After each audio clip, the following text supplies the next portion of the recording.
On behalf of the Veterans Monument Committee of Troy, welcome to this year's celebration of Veterans Day. My name is Joseph J. Malla, and I am the chairman of the committee. Would you please stand for the invocation and remain standing for the flag raising and national anthem and Pledge of Allegiance.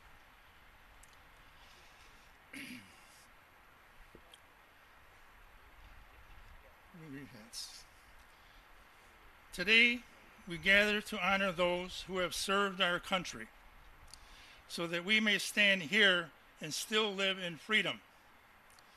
It is right to be constantly reminded of our gift of freedom and of those who gave their last full measure of devotion to ensure that freedom. Remembering those who have is only half the task before us today. Our children must be taught who they were, what they did, and why they did it. To do anything less would be a disservice to their sacrifice and their memories. Those who have gone before us created a clear path to follow. We must never waver from that path of freedom and democracy. Take their dreams and go forward, shouldering the cause of freedom. Carry it high and with pride. Amen.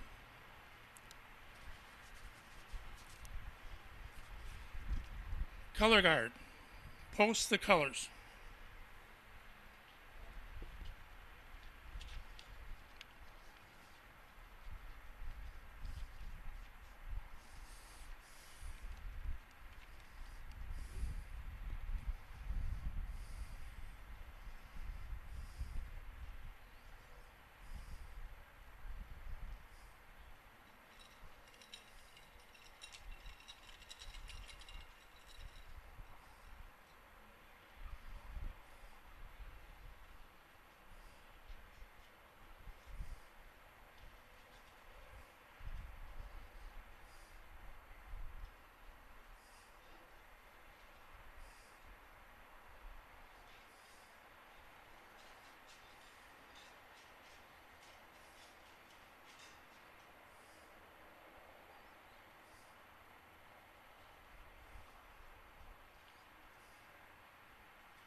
Mayor McGinnis.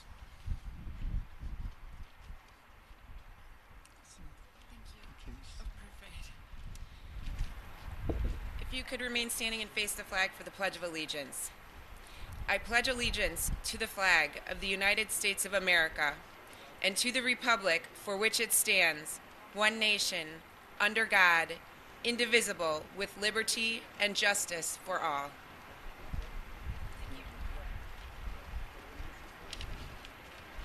Please be seated.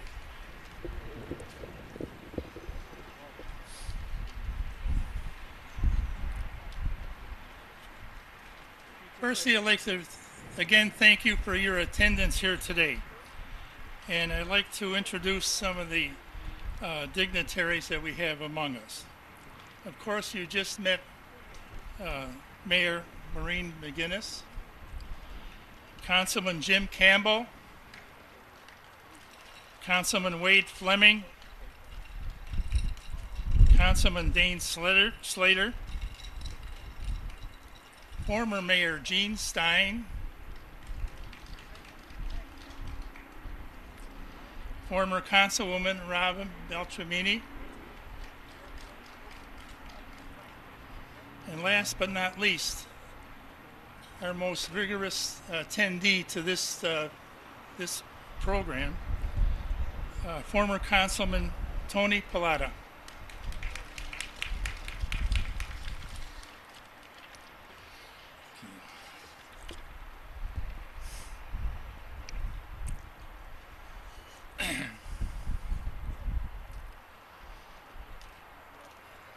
During these times, while the United States is engaged in a war, it is only right to give our thanks to any soldier, sailor, Marine, or airman if you can identify that person as a veteran.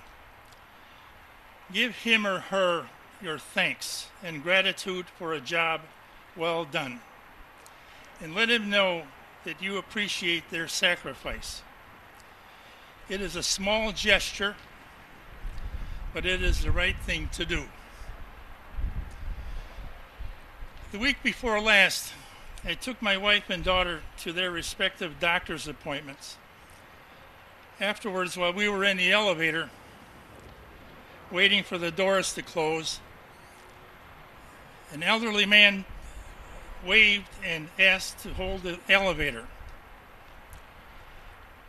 So I stuck my arm out and held the door, and he came in.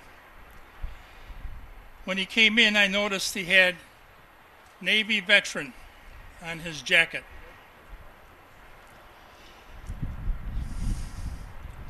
Being a Navy veteran myself, I would never miss an opportunity to swap a few sea stories. I started by saying, I see you're in the Navy. You were in the Navy. I retired from the Navy myself. He replied, are you World War II? I replied, no, Vietnam was my era. He came back with, I served during World War II, and I served on the USS Indianapolis. And we carried the A-bomb over to Japan, over to bomb Japan. Knowing a little about what happened to the Indianapolis, I let him do the talking. He stated to me that he still suffered from post-traumatic stress disorder, and that was for the past 67 years since he last served. But then he said, I do a lot of speaking to groups, veterans groups, organizations, clubs, as a way of helping myself. I mentioned that the Troy Veterans Monument Committee hosted Memorial and Veterans Day ceremonies every year, and that he sounded like a good candidate to speak. He handed me his business card. I shook his hand and thanked him for his service, and we both went our separate ways. I mentioned that I knew what happened to the Indianapolis, but did I really know the complete story, I went to the internet and did a little research.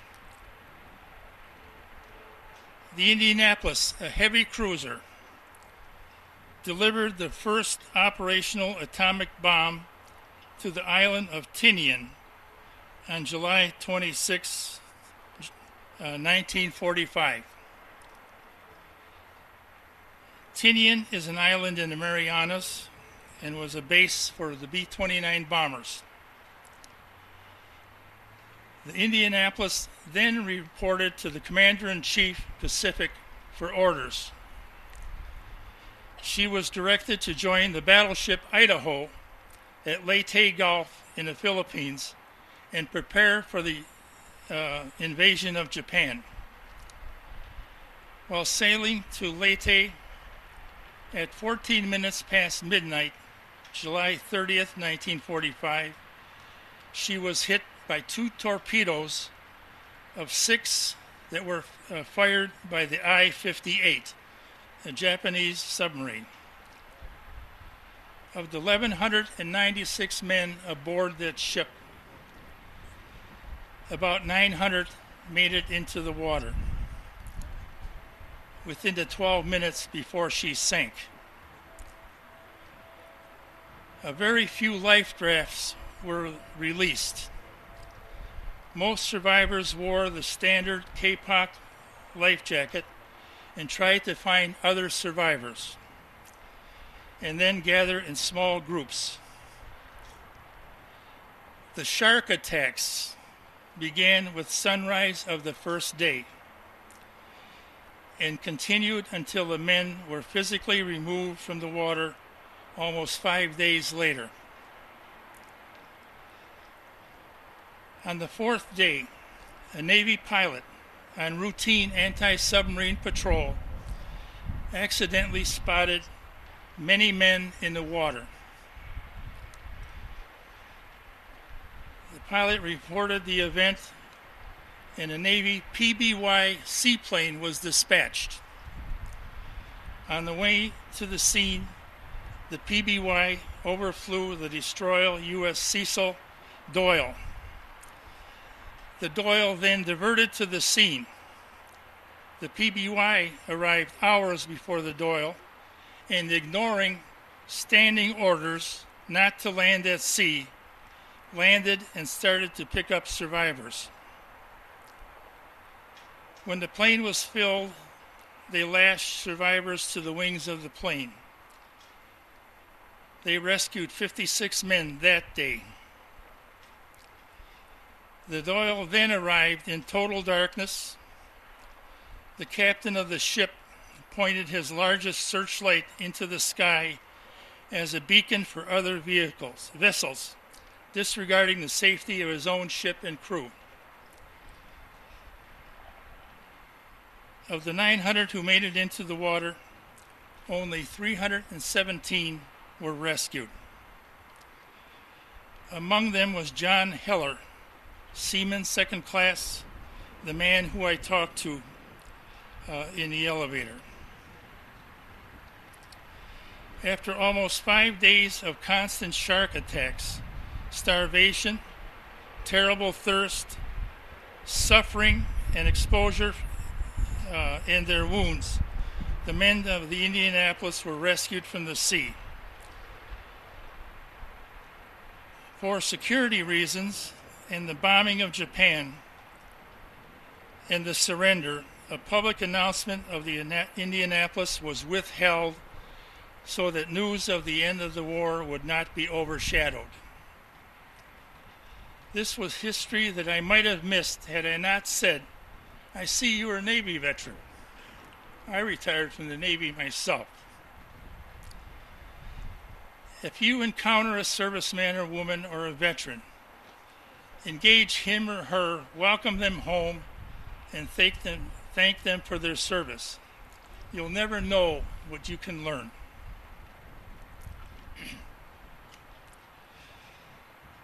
At this time, I'd like to invite Captain Mike Kerr to the microphone, to the podium here, for a little special presentation.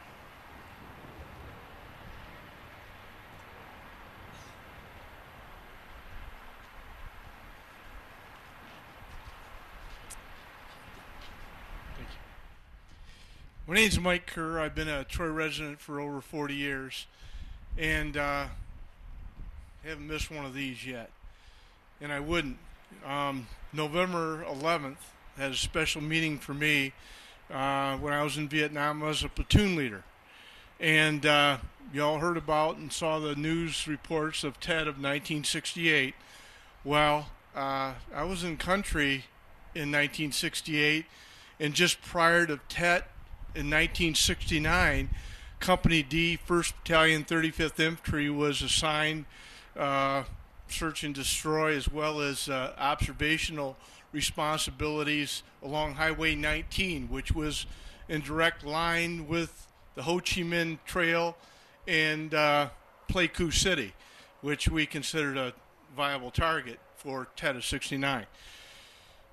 What happened up there was that we did ambushes and we sent out 4-man patrols, observation, long-range reconnaissance patrols, and likely infiltration routes in an attempt to intercept the North Vietnamese as they were making their way east. On this day, 11 of 1968, 3 men in my platoon were killed returning from one of these long-range reconnaissance patrols. Gary Rust from Southbridge, Massachusetts, was 21 years of age. He enlisted in the Army. One of the neatest things I think I ever saw is he came to the platoon in August and got his first pay voucher. In Vietnam, what would happen is guys wouldn't get pay for the most part. Some guys would get $10 or $15 cash, so that if we went to near a fire base or back to the division headquarters, they could buy things. Well, Gary wouldn't get a dime. Gary was from a family of 9. He had 4 brothers and 4 sisters, and he got his first pay voucher. The pay vouchers would come out to the field. The platoon leader would hand them out to the men within his platoon, and he got his first combat pay increase, which was, I think, $55. And I thought he'd won the lottery. He was the happiest guy on the planet. Gary Rust loved to play cards, bid whist, poker, but never, ever could the guys in the platoon get him to play cards with money. He'd play cards for cigarettes because he didn't smoke, or matches, but never, ever play cards for money, because money to him and his family were far too great an asset to waste on playing cards. Jim Humphrey was the second man killed. Jim Humphrey was from Shawnee Mission, Kansas. Jim Humphrey was also 21 years of age. Although he'd been accepted to Kansas University, he refused to take a college exemption. He got drafted. He went. Shawnee Mission, Kansas is in the heartland. Jim Humphrey looked like a middle linebacker. He was a farm boy, and I attempted to make him a squad leader. He would always carry, he had a couple guys in his platoon. One, Ross Steen, kind of slight build. He would always carry Ross Steen's machine gun ammunition when we were going on a hump. He always carried 4 extra canteens of water. Water was heavy, and you carried enough for yourself, but he carried 4 extra canteens. We had a guy in his squad, Shorty Blakemore, that was a little bit on the hefty side and went through water like it went through a sieve. And whenever Shorty ran out of water, he'd go to Jim Humphrey, and Jim would always have water for him. I tried to make Jim a sergeant. Stripes came down, and I said, Jim, I'd really like you to be the platoon or squad leader for your squad. I'd like to promote you to sergeant. He says, no, sir, I can't accept that. He says, Harold Montgomery, the guy in his platoon, young African-American soldier, had a wife and a child. He said, I'll run the platoon, give the stripes to Harold, so Harold can send that money home to his family. Jim ran the squad, Harold got the stripes, and Harold got the money. That's the kind of man Jim Humphrey was. The last guy I'd like to talk about was John Bratton. John Bratton was from West Monroe, Louisiana. The guys called him Preacher. I didn't, out in the Badlands, you didn't know what day of the week it was. You were just worried about getting through today and what was to come tomorrow. Preacher wanted to be an ordained minister. Preacher was 23 years of age. And the thing that bothered me most about Preacher is every time that we went on an operation, the platoon leader had to inspect these guys. John Bratton would never carry around in the chamber of his rifle. He said it would not be fitting for him to take another man's life and want to be an ordained minister. So I'd say, Preacher, charge your weapon and let's get ready to go. And what he did after that, I don't know. I don't want to know. But Preacher, on every Sunday, Preacher knew when Sunday was. Preacher would come up, say, Lieutenant, is it okay if I have a little prayer session? I would say, certainly. And the guys within the platoon, or if we were in a company area, Preacher would go around to each squad. Hey, we're going to have services at 10 o'clock. And Preacher would get out his Bible. He was never too far from his Bible. And give a little service of his own. I was in country 12 months. I think I saw the battalion chaplain twice. Preacher served that duty well for those people that needed Preacher there for him. If you ever go on the 1st 35th Infantry website, look up Preacher. When Preacher and the other members of the reconnaissance unit were ambushed, you'll notice that Preacher got a Bronze Star with Valor because of what he did. So I'm here today and ask that you say a silent prayer for Rusty, Hump, and Preacher. 21 years of age. What does a 21-year-old kid know about life? I've been fortunate to experience many things, but combat veterans understand that everything that we are able to enjoy is enjoyed bittersweet, because these young men and fine soldiers never had an opportunity to do that. Thank you very much for coming today. It means a lot to me, and it means a lot to veterans of foreign wars to show that you have not forgotten those that have given their lives for the service of their country. Thank you very much.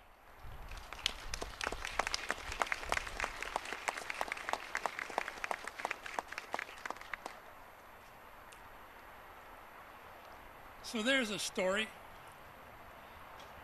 where Mike Kerr, November 11th will always be a reminder to the 3 men that he lost on that very day. For myself, July 26th is my wedding anniversary. And by the grace of God, my wife and I will be celebrating our 55th this coming July.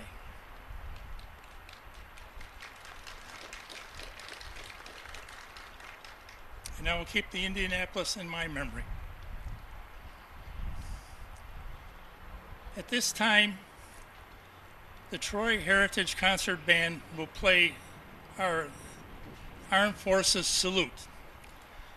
When you hear your song of your service, stand up to be recognized and give a little salute.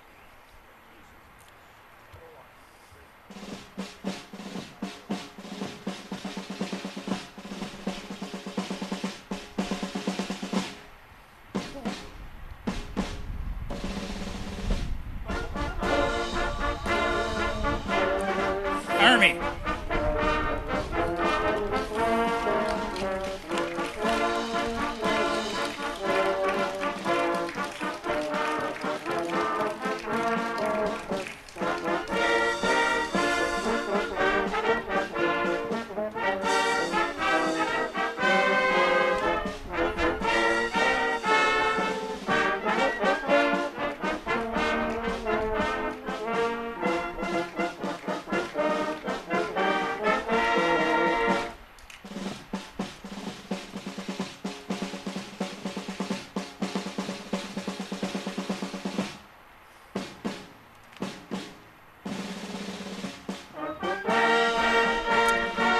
United States Marine Corps.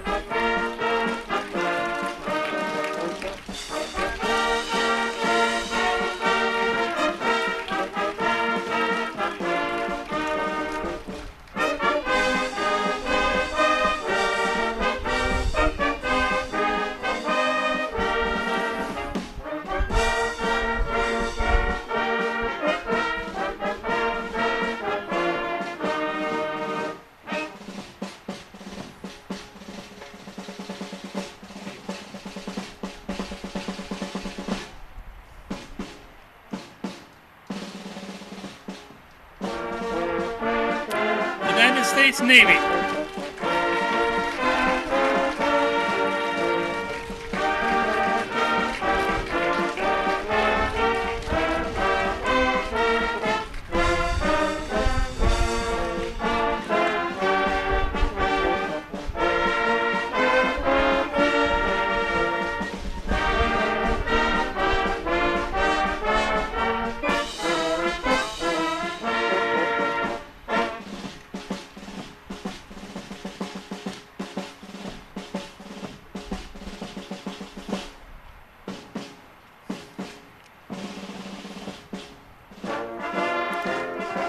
United States Air Force.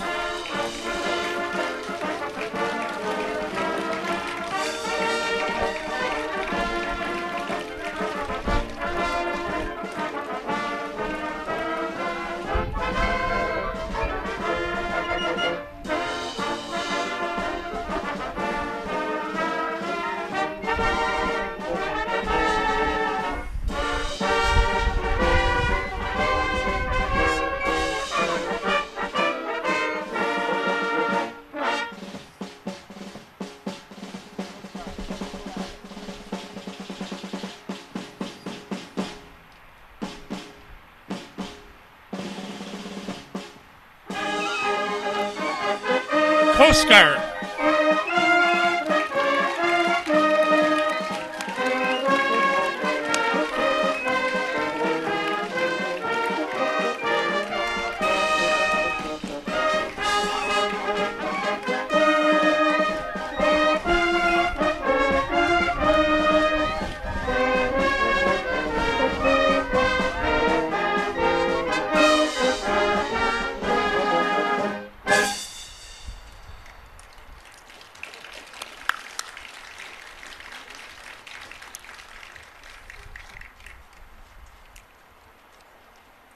It is now my honor to introduce our guest speaker for today's program. Nancy A. Sussick is a Senior Vice President of Beaumont Health System, who serves as President of Beaumont Hospital, Troy. She oversees the operations of the 406-bed Troy Hospital and its ambulatory, diagnostic, and surgery centers. Prior to her appointment as president in April 2012, she was vice president and chief operating officer and chief nursing officer at Beaumont Troy, responsible for operations and nursing practice. She chaired the hospital's Magnet Committee and Nurse Executive Leadership Council and numerous operation councils. Under her leadership, Beaumont Troy achieved Magnet designation, the highest recognition for nursing excellence. Nancy has been a registered nurse since 1986 and has held various staff, nursing, leadership, and administrative positions at Beaumont Hospital, Royal Oak, since 1986. She recently retired from the United States Naval Reserve, holding the rank of captain after 24 years of service. Nancy earned a Master of Science degree in nursing from Oakland University and a Bachelor of Science degree in nursing from Mercy College, Detroit. She serves as the chair of the Oakland University School of Nursing Advisory Board. She is also active as a volunteer in the Troy and Avondale school system, serving as mentor for high school students. She is a member of the Michigan Organization of Nurse Executives, the American College of Healthcare Executives, and the Naval Reserve Association. Lastly, Nancy was the recipient of what I call the prestigious award, the Spirit of America Award for 2010, presented to her by the Veterans Monument Committee of Troy. I'd like to now invite her up to the podium.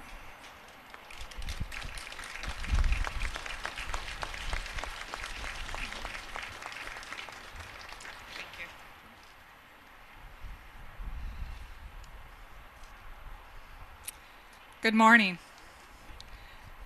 On behalf of myself and the military personnel and veterans that are here today, thank you for taking the time to hear and recognize our service and share our stories. As you can see, we have many and many more to be told. On November 11th each year, the nation pauses to recognize and honor America's veterans and celebrate their contributions to our way of life. You may ask, what is the history of this date?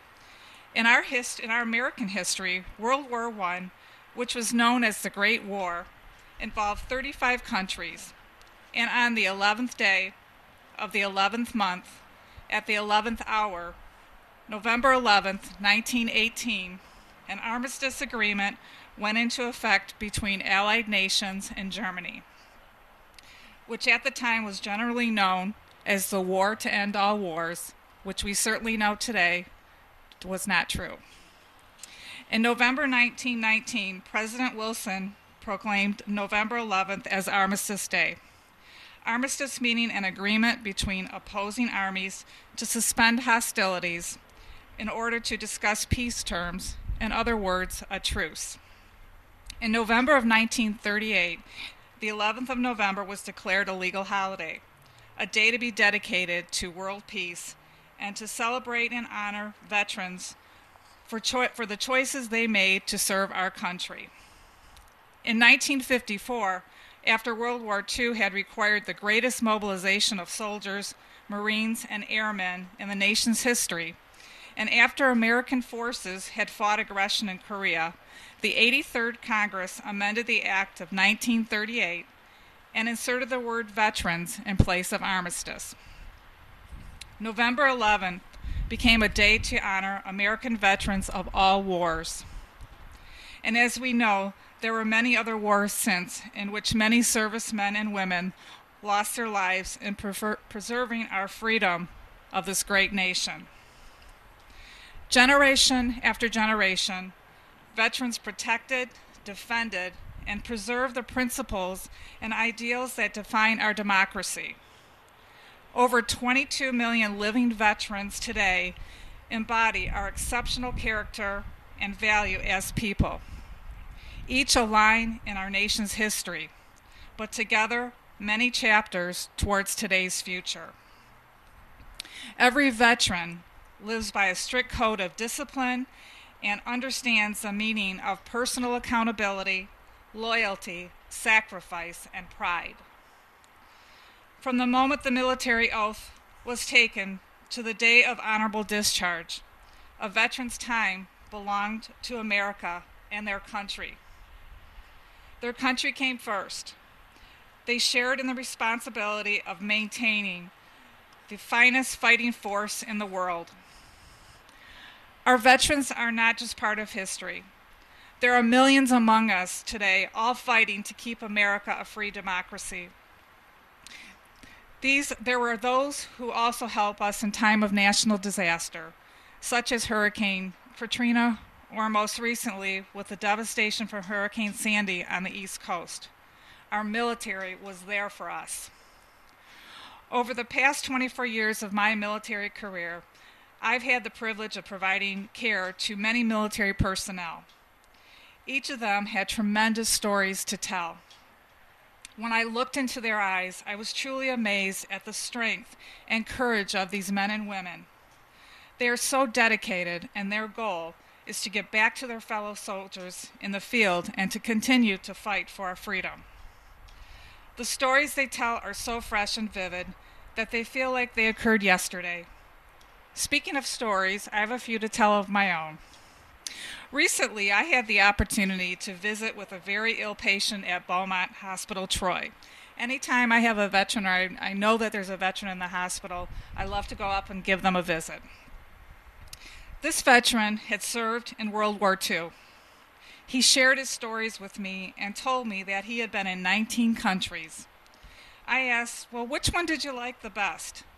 I'd given him one of my military retirement coins, and as he clutched my military retirement coin, he said, "The good old USA, and I will hold this coin forever." Shortly after, he quietly passed away. I will definitely remember those precious moments with him forever. I've also had the opportunity to listen to the story of a veteran who had spent time in Vietnam. This is Lieutenant Joseph Mala, I think who we all know. My daughter, Hannah, is a high school student, and she interviewed Lieutenant Mala for a class project as they were studying the Vietnam War. As he told his story, you would have thought he had just gone through the experience. His memories were so vivid and descriptive. He recalled the sounds of blast and aircraft flying overhead, the sleepless, watchful, waiting nights, the smells of death, the sights of destruction. His thought was, will this ever end? He remembers being frightened, but not for himself, but for his family, who may lose a husband and a father.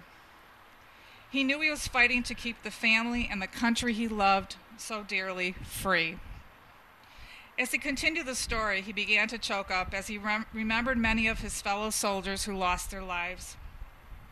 I spoke to him a few days after his discussion with my daughter to thank him for helping her. He told me that it also helped him by telling his story. My daughter learned a lot, and she said, because, Mom, I've read a lot about Vietnam, but it seems so unreal. However, by speaking with Lieutenant Mala, it made it real, and I have a better understanding of what our soldiers and sailors experienced.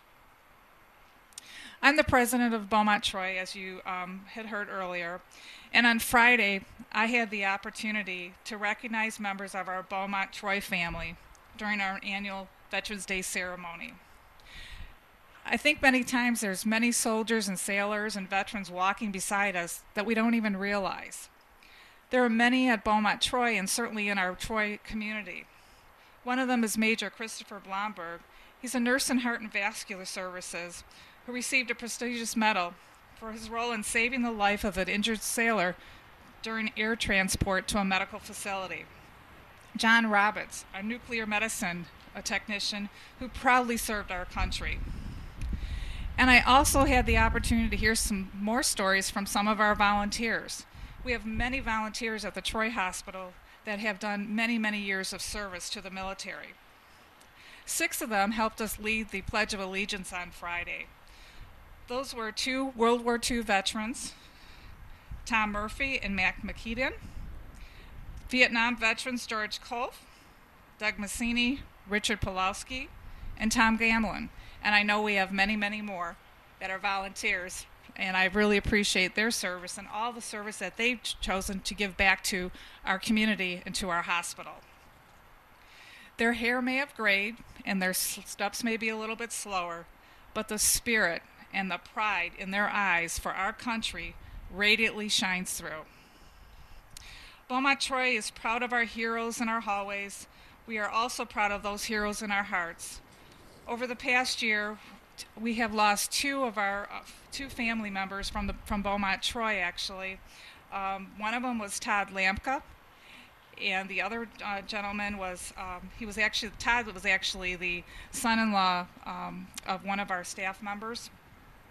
The other one, on November 30th, just 19 days after we gathered for our last Veterans Day, one of our staff social workers, Andrea Rowe, learned of the death of her brother, Staff Sergeant, United States Marine Corps, Vincent Bell. Vincent was 28 years old and serving in Afghanistan. It was his 5th deployment to the Middle East. The first 4 were in Iraq. Vincent loved his country and accepted the risk that his allegiance Vincent and Todd, heroes, along with many others, are all in our hearts here today.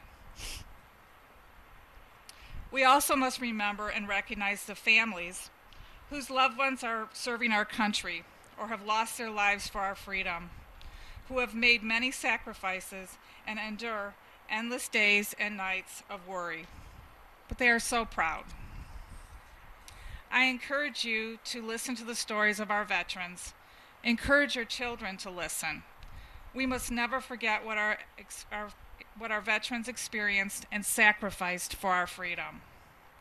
Take the time to thank a veteran for the service they provided to protect our freedom. To the veterans and military personnel here today, you have truly stood the watch and protected our country. I stand with you. I sincerely thank each of you for your dedication and commitment to our country and our freedom. Thank you.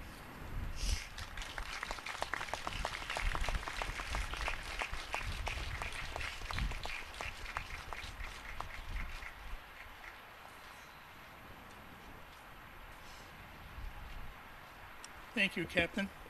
Very inspiring. Color Guard, post for the wreath laying.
seated.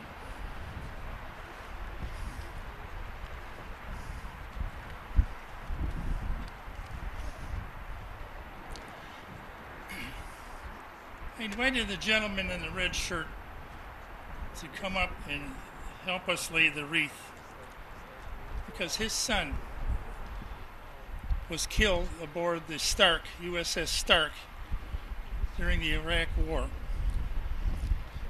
Killed with a Chinese silkworm missile. And I thought it was only right and proper for us to pay our respects to your son and thank you for his service.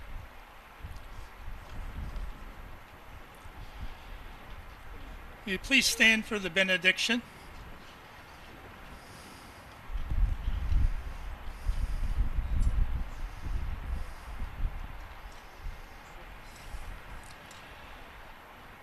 There is no greater love than this, to lay down one's life for his friends. This is the reason we are here today, to give tribute, respect, remembrance, and honor to the gallant men and women who obtained God's glory by laying down their lives for us and others who called for their help. For they carried themselves as soldiers, and they did it with God's grace. May God bless their very souls and protect those soldiers who stand in harm's way and grant us peace for God and country. May God bless America. And thank you for your attendance. It was nice to have you here. Thank you.